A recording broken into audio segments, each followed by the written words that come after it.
Hi, I'm Charlotta, and I've been doing mindfulness for quite a few years now.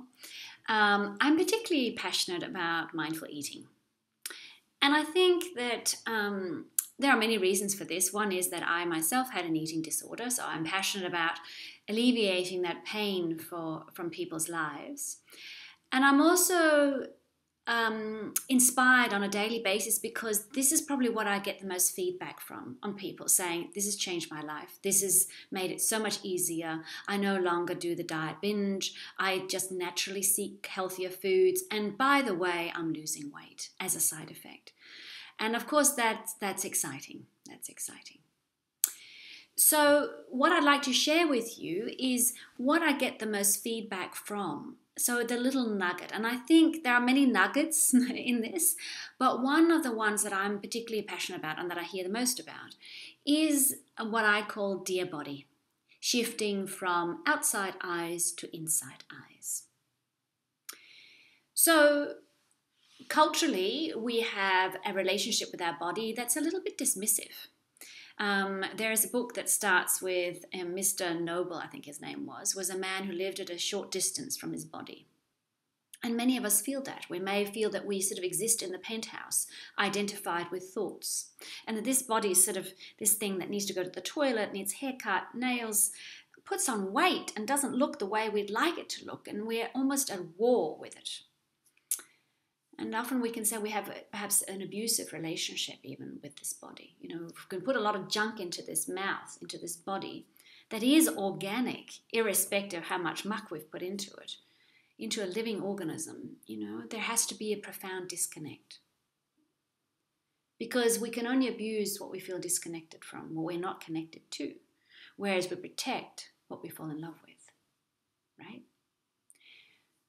So the invitation is to fall in love with a body.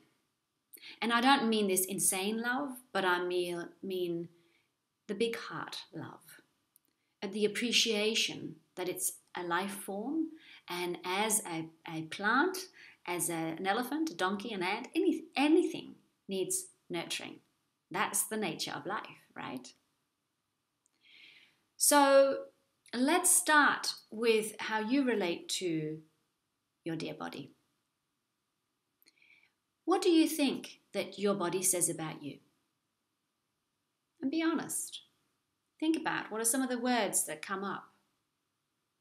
When I ask this in groups, it's quite sad, the words that come up, because they're around failure, hopeless, useless, pathetic, weak-willed.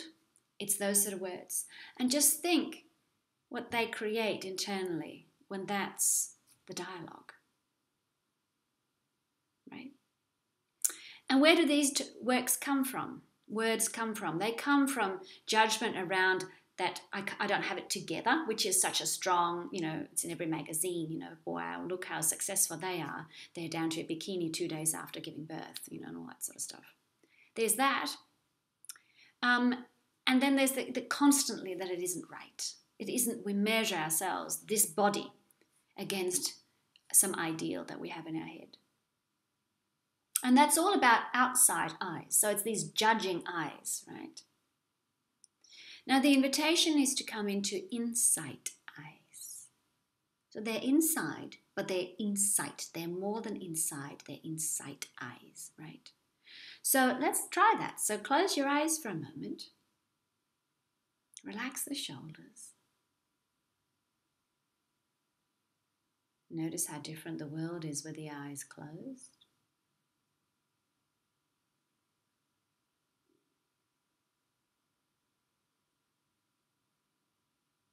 And then notice the breath. Notice the movement of the body as it's breathing.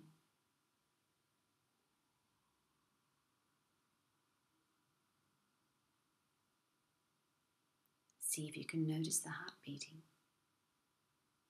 It might just be a gentle little murmur.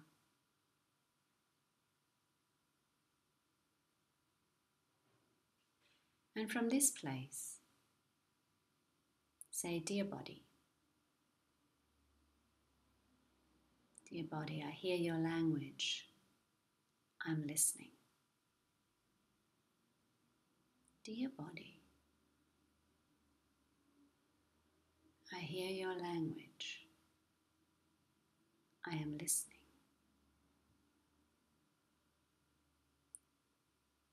Notice how that feels.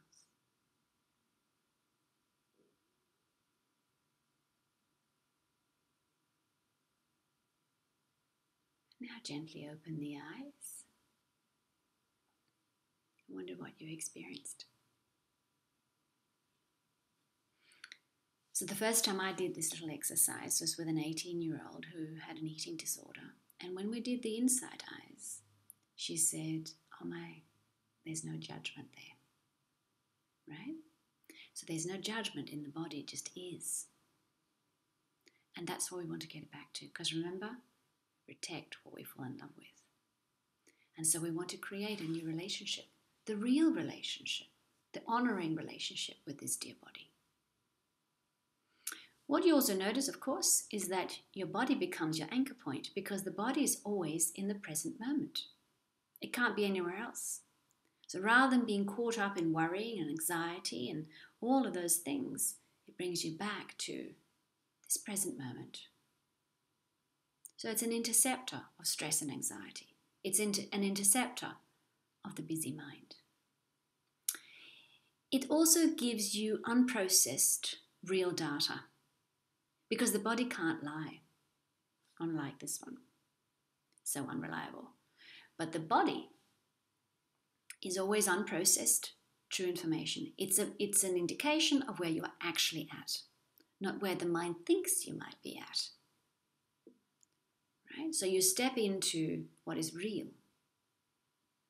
And you live in not necessarily harmony. Well, it's one way to say it, but it doesn't mean that it's not challenging at times, is what I'd say. But you live in congruence and alignment with what is actually going on, right? So the key thing is, and this could be your practice, to try to tune into the body many times a day. You can do it on the way to work. You can do it when you sit down on a chair somewhere. You can do it before you cook, before you eat, before anything. And you can simply go, dear body, I'm listening. You can also take it one step further. And that is to simply ask the body, dear body, what do you need? What foods do you need? What do you need? Because it could be more than foods. It could be, I need to sleep. And the way I do it is I just close the eyes and I ask, dear body, what do you need? And I get pictures.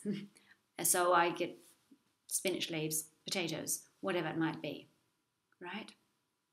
But this tuning in helps you access a whole realm of wisdom. Make sure it's done in kindness because we protect what we fall in love with. Thank you.